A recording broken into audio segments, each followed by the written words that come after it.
నమస్కారం వార్తలకు స్వాగతం. ముందుగా ముఖ్యాంశాలు.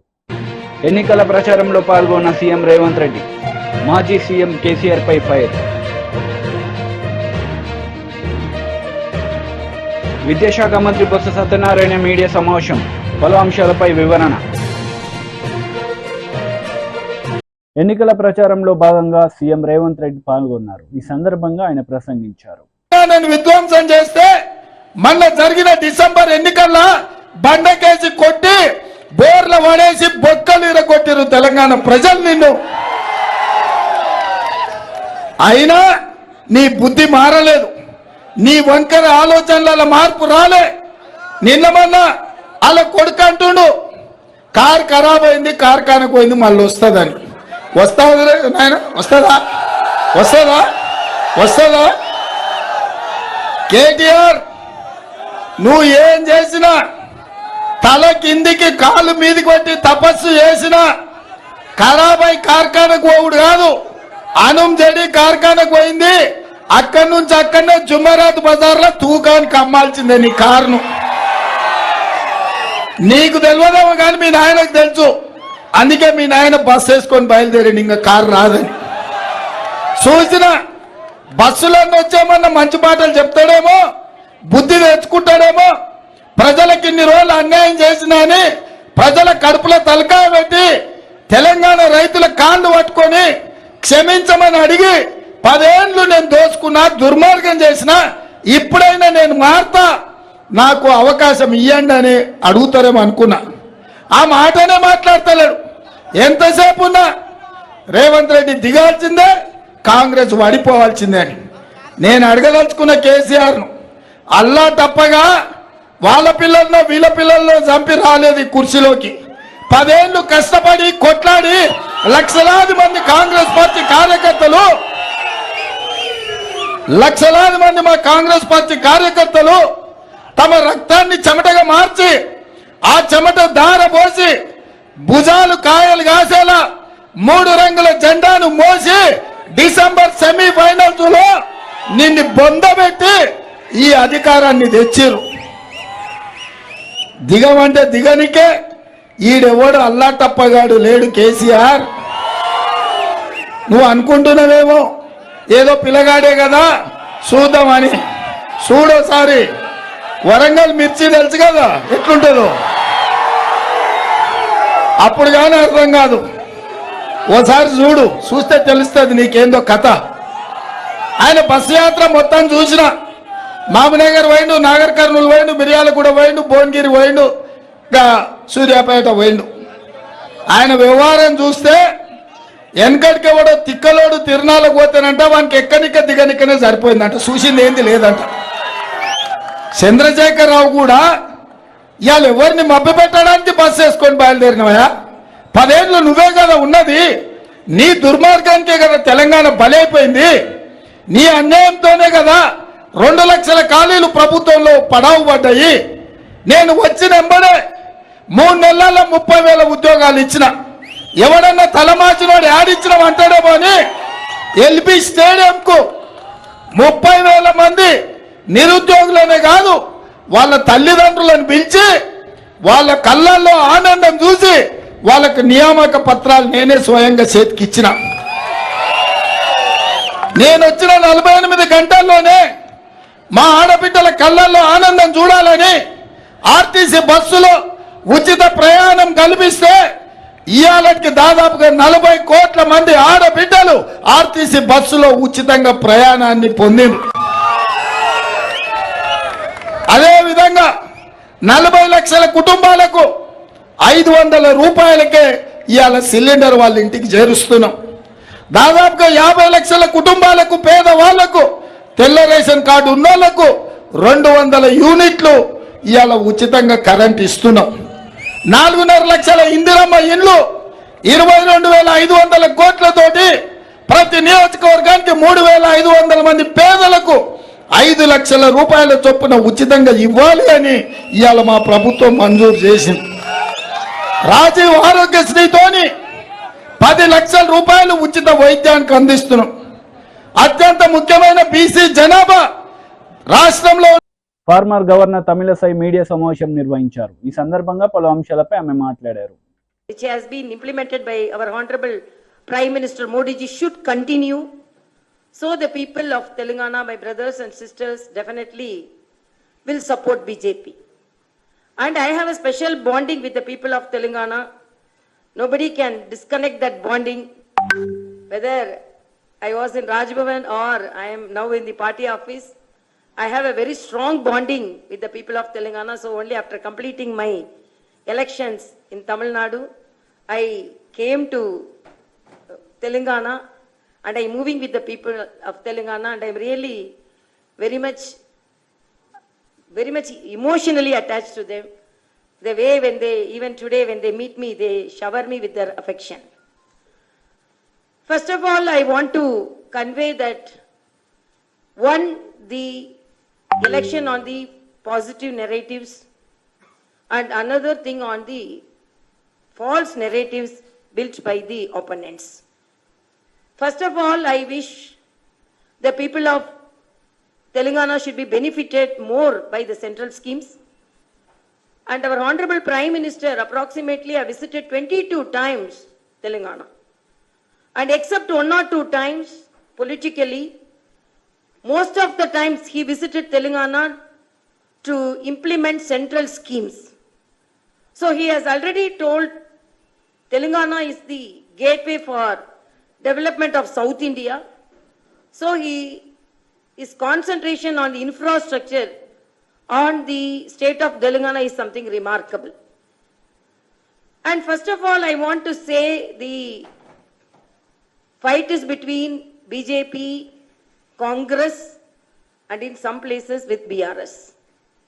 BRS is a failed force. When they were TRS, they were little strong. When they became BRS, they became very big, because they cannot, when they were not implementing the good schemes and they were not supporting the people in Telangana, how they will support the people of other states? People gave a clear mandate, and now the BRS leader is going around, but before he was invisible. He was an invisible Prime Minister, Chief Minister.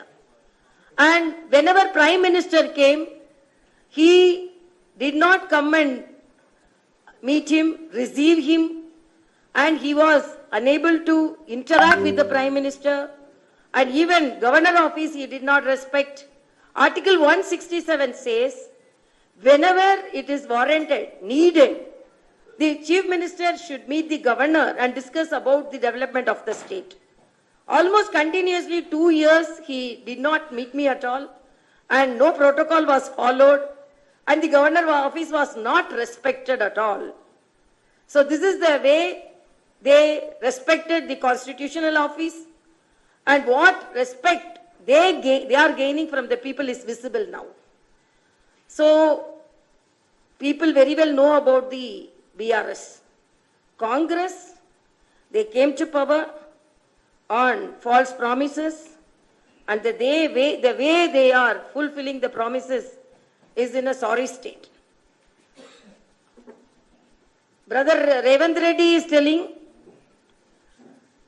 asking KTR to wear a sari and get into the bus, and if the conductor is not asking ticket, then you will know that Congress is implementing its schemes.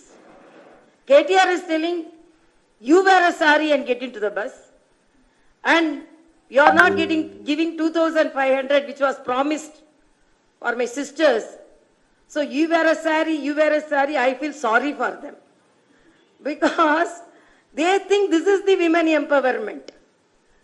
But our Honorable Prime Minister's implementation of the Mudra loans, 64% of the Mudra loan beneficiaries were women. Startup, 84%. విద్యాశాఖ మంత్రి Botsa Satyanarayana media సమావేశం నిర్వహించారు. ఈ సందర్భంగా పలు అంశాలపై ఆయన మాట్లాడారు. దాంతోపాటు ఎందుకు సహనం కోల్పోతున్నారు ఎందుకంటే దుర్బుద్ధి చేస్తూ నేను చంద్రబాబు నాయుడు మాటలు ఎవడైనా సభ్య సమాజంలో ఒక 14 సంవత్సరాలు ముఖ్యమంత్రి చేశారని గొప్పగా చెప్తున్న వ్యక్తి అలాంటి భాషను మాడొచ్చండి? 1,000 చూపెడితే 3,000 నీకు చూపెట్టు.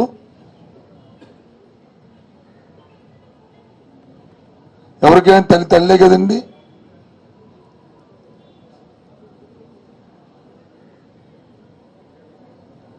ఏంట భాష?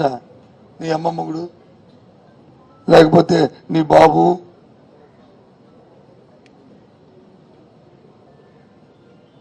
ఈ పదాలన్నీ రాజకీయంలో సభ్యసభ ఆశిస్తారండి. ఐఎమ్ సారీ, నేను నా నోటితో పలికాను, ఏమన్నా దయచేసి అనాపార్థం చేసుకోవద్దు. ఆ మాటలు ఎవరికి రావా అండి మాలాంటి వాళ్ళకి? కానీ సభ్యత సంస్కారం మా నోటితో ఆ మాటలు మాట్లాడడం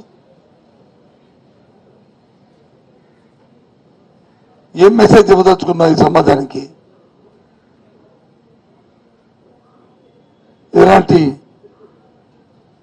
వాక్యాలు నిజమైన మాట్లాడుకుంటూ అసలు మనిషి పుట్టావా నాకు అర్థం అవట్లేదు. ఈ సమాజాన్ని ఏ రకమైన పరివర్తన చేయడానికి ప్రయత్నం చేస్తున్నావు రాజకీయంగా? మనుషులు మాట్లాడినా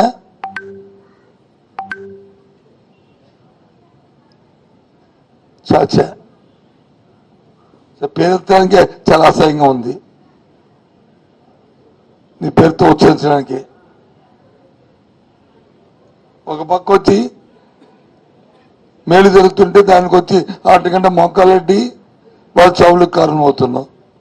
ఒక పక్క వచ్చి వాళ్ళ సర్వైవల్కి వచ్చి నిజ జీవితంలో వాళ్ళ సర్వైవల్కి వచ్చి దాన్ని అడుగుతున్నావు ఎన్నికల ఆశ పెట్టుకొని.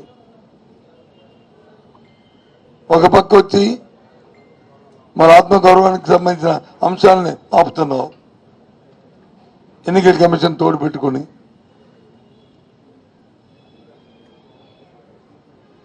కూటమి వచ్చి వాళ్ళు వచ్చి పిటిషన్ పెడితే వాళ్ళు ఫిర్యాదు చేస్తే ఎన్నికల తానా అంటే తందానా అంటూ ఎన్నికల కమిషన్ వచ్చి తానా తందానా అంటుంది.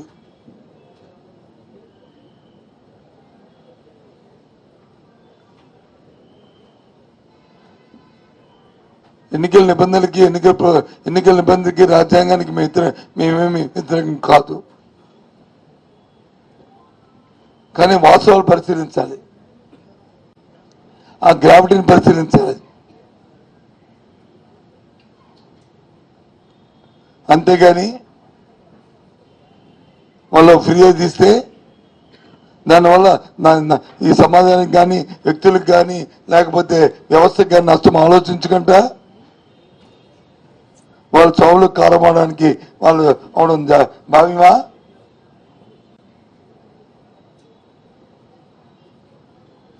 ఆ భాష మాట్లాడినప్పుడు ఏ విధమైన చర్య తీసుకున్నావు ఎన్నికల కమిషన్? ఈ చావు కారణాలకి ఏం చర్య తీసుకుంది ఎన్నికల కమిషన్?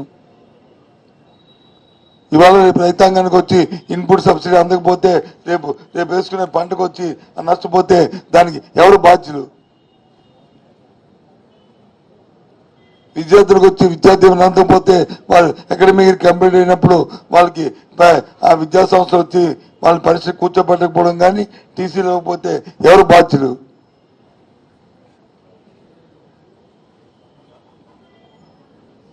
గౌరవమైన కుటుంబంలో వాళ్ళని గౌరవంగా మహిళ బతకాలని మరి మనములు సాగించాలని ఇస్తున్న చేయూత కార్యక్రమాన్ని మరి మోకాలు ఇస్తే ఆ గౌరవానికి తగ్గితే అది ఎవరు బాధ్యులు?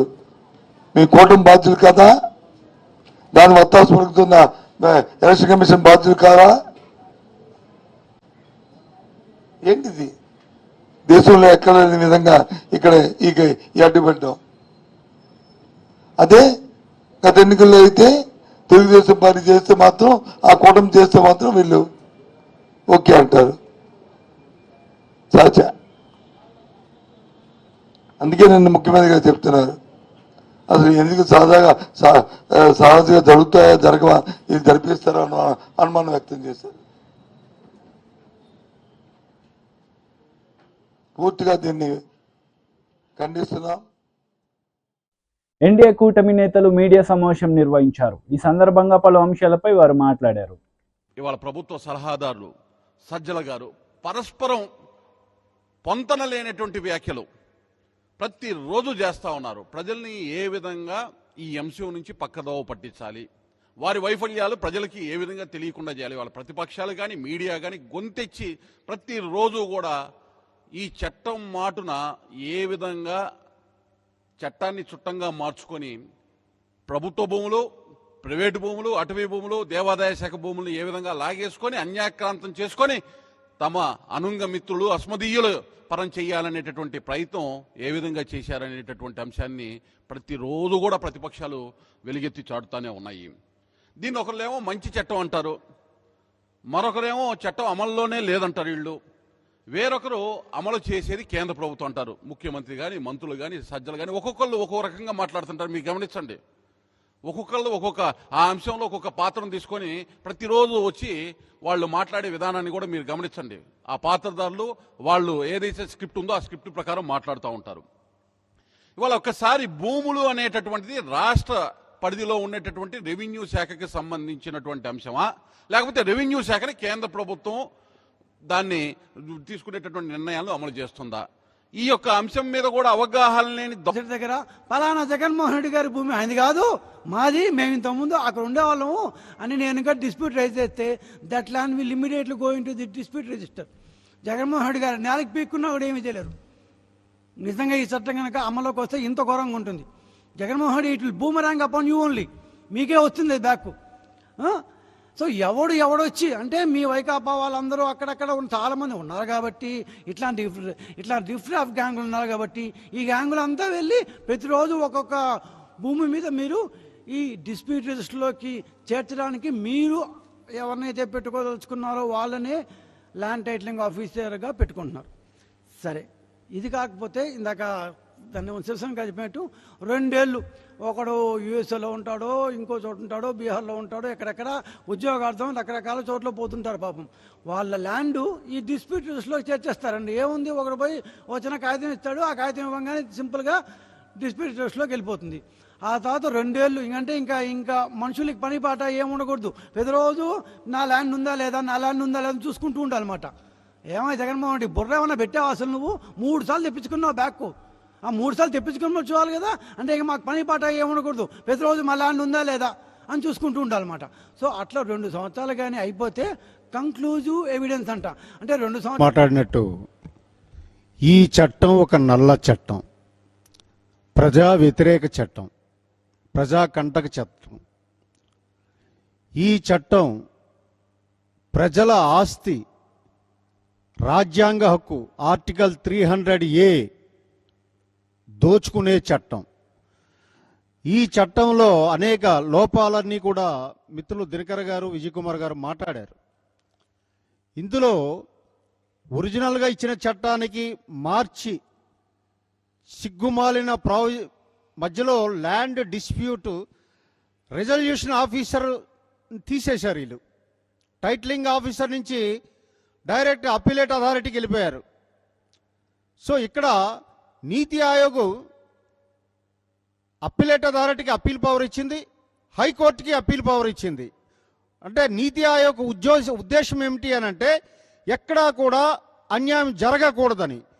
ఈయన అప్పీలేట్ అథారిటీలో అప్పీల్ ఉంచి హైకోర్టు అప్పీలేట్ అథారిటీకి తీసి పాడేశాడు, రివిజన్ ఓన్లీ ఇచ్చాడు. ఎంత దుర్మార్గం అంటే దీని ఉద్దేశం మనకు అర్థమవుతుంది. రెండవది, సిపిసి కూడా వర్తించదని చెప్తున్నాడు ఈయన. గమనించాలి, ఈ మధ్యకాలంలో సిపిసిని కానీ, ఎవిడెన్స్ యాక్ట్ని కానీ, సిఆర్పిసిని కానీ, ఐపీసీని కానీ కేంద్ర ప్రభుత్వం సవరించినప్పుడు సిపిసిలో ఏ రకమైన సవరణలు చేయకుండా యథాతథంగా పెట్టడం గుర్తులేదా మీకు? అంటే ఎంత పకడ్బందీగా సిపిసిని రూపాంతరం చేశారు. అటువంటి సిపిసిని మీరు తీసేయాలి. అలాగే ప్రభుత్వ ఉద్యోగి తప్పు చేస్తే శిక్ష వేయమంటే ఈ పెద్ద మనిషి భయభ్రాంతులు చేయడానికి కోసం ఎవరైనా రైతులు కానీ, ఆస్తి హక్కుదారులు కానీ తప్పుడు పత్రాలు చేస్తే వాళ్ళని బెదిరించడానికి కోసం శిక్ష కింద మార్చేది. టీడీపీ పోలిట్ బ్యూరో సభ్యులు వర్లరామయ్య మీడియా సమావేశం నిర్వహించారు. ఈ సందర్భంగా సీఎం జగన్ రెడ్డిపై మండిపడ్డారు. వైజాగ్లో ఎన్డీఏ కూటమి అభ్యర్థి మా భరత్ గారు కదా, మా భర్త గారికి ఆయన మద్దతు తెలియజేస్తారు. నేను పోటీలో లేను, మా నవతరం పార్టీ వాళ్ళందరూ కూడా ఎన్డీఏ కూటమికి అభ్యర్థి భర్త గారికి మేము మద్దతు తెలియజేస్తామని ఆయన చెప్పడం జరిగింది. అలాగే బాపట్ల పార్లమెంట్ నుంచి ఎస్సీ కాన్స్టిట్యుయెన్సీ అది, ఆ పార్లమెంట్ నుంచి నల్లమాల తిరుపతిరావు గారు పోటీ చేస్తున్నారు. వారికి గాజు గ్లాస్ గుర్తొచ్చింది. వారు కూడా బేషరతుగా ఎన్డీఏ కూటమి అభ్యర్థికి మద్దతు తెలియజేస్తున్నారు. అట్లాగే రాప్తాడు అసెంబ్లీ కాన్స్టిట్యుయెన్సీ నుంచి కూడా శ్రీ బోయిన నరేష్ గారు పోటీ చేస్తున్నారు. ఆయన గాజు గ్లాస్ గుర్తు. ధర్మవరం అసెంబ్లీ కాన్స్టిట్యుయెన్సీ నుంచి షేక్ అయాజ్ గారు పోటీ చేస్తున్నారు. ఆయనకు కూడా గాజు గ్లాస్ గుర్తుంది. అలాగే మండపేట, ఈస్ట్ గోదావరి మండపేట కాన్స్టిట్యుయెన్సీ నుంచి నందికోళ్ళ రాజు గారు పోటీ చేస్తున్నారు. ఈ రాజు గారికి కూడా బకెట్ గుర్తొచ్చింది. ఆయన బేషరతుగా తెలుగుదేశం పార్టీకి మద్దతు తెలియజేస్తున్నారు. గాజువాక అసెంబ్లీ కాన్స్టిట్యుయెన్సీ నుంచి కూడా ఎస్ సారా జ్యోతి, ఈ అమ్మాయి పోటీ చేస్తున్నారు. వీరు కూడా బకెట్ గుర్తొచ్చింది. బేషరతుగా ఎన్డీఏ కూటమికి మద్దతు తెలియజేస్తున్నారు. ఈ రకంగా ఒక రాజకీయ పార్టీ, పూర్తి పార్టీ తెలుగుదేశం పార్టీకి ఎన్డీఏ కూటమికి మద్దతు తెలియజేయడానికి ముందుకొచ్చినందుకు కూడా నేను ఆ పార్టీ అధ్యక్షులు రావు సుబ్రహ్మణ్యం గారికి ఈ రోజున పోటీ నుంచి విరమించుకొని ఎన్డీఏ కూటమికి మద్దతు తెలియజేయడం కోసం వచ్చిన ఈ అభ్యర్థులందరికీ కూడా అభినందనలు, కృతజ్ఞతలు తెలియజేస్తూ వారి గొప్పతనం ఈ రాక్షస పరిపాలనకు స్వస్తి పలకటం కోసం, జగన్మోహన్ రెడ్డి అరాచక పరిపాలన రాష్ట్రం నుంచి తరిమి కొట్టడం కోసం బేషరతుగా, జనరల్గా మాకు అది కావాలా ఇది కావాలని కోరికలు ఉంటాయి, మాకు ఏ కోరిక లేదండి. జగన్మోహన్ రెడ్డి ఓటమి మా లక్ష్యం. తర్వాత ప్రభుత్వ వ్యతిరేక ఓటు, ఒక్క ఓటు కూడా చీలిపోవటానికి లేదు. ఎన్డీఏ కూటమికి పడాలనేది మా లక్ష్యం. అందుకోసమే బేషరతుగా ఈ రోజున చంద్రబాబు నాయుడు గారికి ఎన్డీఏ కూటమికి మద్దతు ఇస్తామని ముందుకొచ్చినందుకు వారికి అభినందనలు, కృతజ్ఞతలు తెలియజేస్తూ చంద్రబాబు నాయుడు గారి తరఫున వారి మాట ప్రకారం వీరందరూ కూడా పార్టీ జాతీయ ప్రధాన కార్యదర్శిగా, పార్టీ పొలిట్ బ్యూరో సభ్యుడిగా ఈ రాజకీయ పార్టీకి స్వాగతం పలుకుతూ మనందరం కలిసి ఈ జగన్మోహన్ రెడ్డి గారి రాక్షస పరిపాలనకు స్వస్తి పలుకుదాం, ప్రజాస్వామ్య పరిపాలనకు నాంది పలుకుదాం. రేపు 13వ తారీఖున అందరూ కూడా ఎన్డీఏ కూటమి అభ్యర్థుల్ని గెలిపించాలి. అందులో ఈ నవతరం పార్టీ ప్రధాన పాత్ర పోషించాలని చెప్పి కూడా కోరుతూ ఆ పార్టీ అధ్యక్షులు శ్రీ రావు సుబ్రహ్మణ్యం గారిని మాట్లాడవలసిందిగా కోరుతున్నా. మైక్ తీసుకో, మైక్ దగ్గరకు పెట్టుకో, ఆ స్విచ్ ఇప్పుడు మాట్లాడాలి. మైక్ దగ్గర మీరు కూర్చోండి. తెలుగుదేశం పార్టీ జాతీయ అధ్యక్షులు నారా చంద్రబాబు నాయుడు గారికి వార్తలు ముగించే ముందు ముఖ్యాంశాలు మరోసారి. ఎన్నికల ప్రచారంలో పాల్గొన్న సీఎం రేవంత్ రెడ్డి, మాజీ సీఎం కేసీఆర్ పై ఫైర్. విద్యాశాఖ మంత్రి బొత్స సత్యనారాయణ మీడియా సమావేశం, పలు అంశాలపై వివరణ. ఈ వార్తలు ఇంతటితో సమాప్తం. తిరిగి ప్రసారమయ్యే వార్తల్లో మళ్ళీ కలుద్దాం. అంతవరకు సెలవు. నమస్తే.